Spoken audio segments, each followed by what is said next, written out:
Yo, what's up mga kaidol? Nagbabalik sa idol yung mga kaidol. At ito mga kaidol, no? I-update lang po natin tong dayuhang vlogger mga kaidol. Oo. Dayuhang vlogger mga kaidol na inaabuso niya ang mga tao dito sa ating bansa, dito sa Pilipinas mga kaidol. Na imbis na siya yung dayuhan, siya pa yung nag-abusado sa mga tao dito. Oo. Kasi alam nyo mga kaidol, ang mga tao kasi dito sa Pilipinas, mga mababait, no? May mga respeto kasi dito ang mga tao dito sa ating bansa, mga kaidol. Kaya nga inaabuso tayo eh. Dahil po tayong mga Pilipino, may mga respeto po tayo. Kahit sinong dayuhan pa yan, kahit sinong tao pa yan na kahit mga hayop pa yan, no? Nire-respeto natin yan. Tulad nitong dayuhang vlogger mga kaidol. Nambabastos po sa mga gwardya. Mamaya mga kaidol, tingnan po natin ang video niya mga kaidol.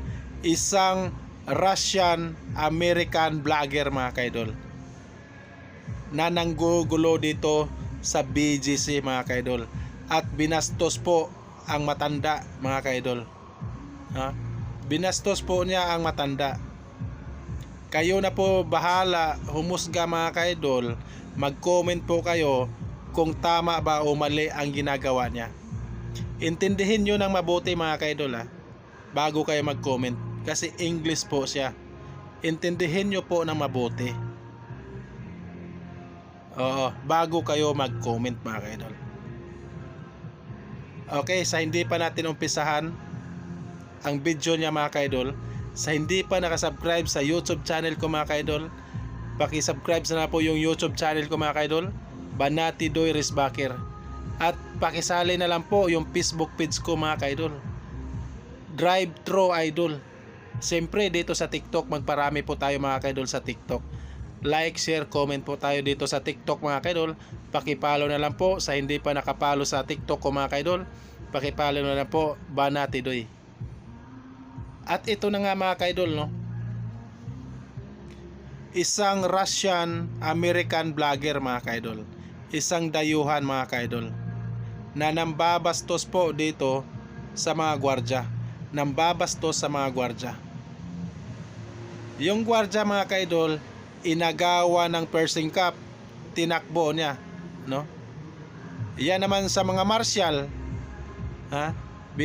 binabastos din niya yung martial. Inagawan niya ng motor yung service sa martial. Dito sa BGC yan mga kaidol, sa BGC po. At isa namang gwardya mga kaidol, magtangka pa siyang agawan yung baril sa isang gwardya mga kaidol. Grabe, di ba? Pambabastos mga kaidol. Isang dayuhan nambabastos dito sa Pilipinas. Hindi kayo pwede dito mambabastos sa Pilipinas. Oo. At huwag kayo mag-abusado dito sa aming bansa sa Pilipinas. Kahit mga mababait pa ang mga tao dito sa Pilipinas, huwag naman kayong umaabuso sa mga tao dito, dahil nire-respeto namin kayo kahit sino pa kayo, no? Nire-respeto po namin kayo, lalong lalo na po namin na katulad naming gwardya. Huwag nyo po kaming abusuhin, huwag nyo po kaming tangkaan na agawan ng baril. At ito na nga mga kaidol, sinampahan na po ng kaso mga kaidol, no? Sinampahan na po ng kaso 4 na security guard at isang manager, no? Buti nga yung matanda hindi nagsampa ng kaso na binastos niya ang matanda mga kaidol. 4 na gwardya, patong-patong ang kaso niya mga kaidol. At dapat lang ma-deport po siya mga kaidol. Ma-deport, pauwiin yan kung saan yung lugar na yang hinayopak na yan, pauwiin na yan, no? ito na mga kaidol, panoorin po natin mga kaidol. Watch this video mga kaidol. Proud na ginawang content ng isang dayuhang vlogger ang pambabastos niya sa mga gwardya at empleyado sa Taguig City. Merong pang CQ na tinangkang agawan ng baril. Nasa frontline ng balitang yan, si Ian Suyo. Aakalain mong isang simpleng vlog lamang yan. Ang lalaking nakaitim na t-shirt, nilapitan ng isang ginang na naglalakad sa labas ng mall sa BGC, Taguig City. I'm gonna rob you if you keep walking away. I want to give you money. No, okay. Pero ang babae, hindi siya pinansin at dire-diretso lang na naglakad. Ang foreigner naman, may pahabol pang panglalait. Okay, because you got a COVID mask, you liberal. Go get your vaccine. Pumasok ang lalaki sa isang mall at bigla niyang inagaw ang sombrero ng security guard saka tumakbo.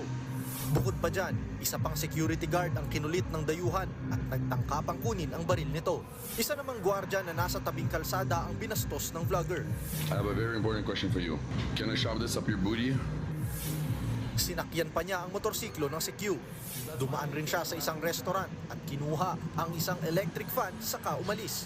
Ang lalaking yan nakilalang si Vitaly Zdorovetsky, 33 years old, isang Russian-American vlogger.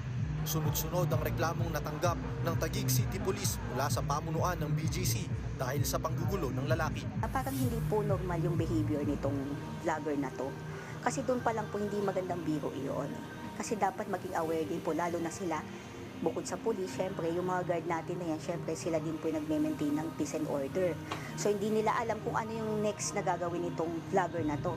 Kanina, nagtungo sa tanggapan ng pulisya ang mga empleyado para magreklamo. Ngunit tumanggi silang humarap sa aming kamera.